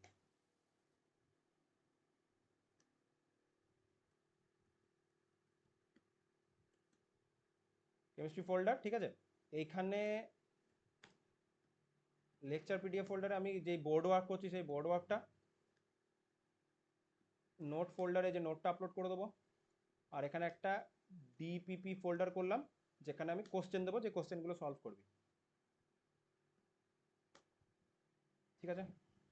ফোল্ডারটা তৈরি তো হলো, ফোল্ডারটা এলো না, এসে গেছে, থাকবে। আর এই যে বাকি জায়গাটা দেখছিস এর নিচে নিচে ক্লাসটা, মানে এই ফোল্ডারগুলোর বাইরেই আর কি তুই ক্লাস দেখতে পাবি, মানে এই রেকর্ডটা দেখতে পাবি। ঠিক আছে?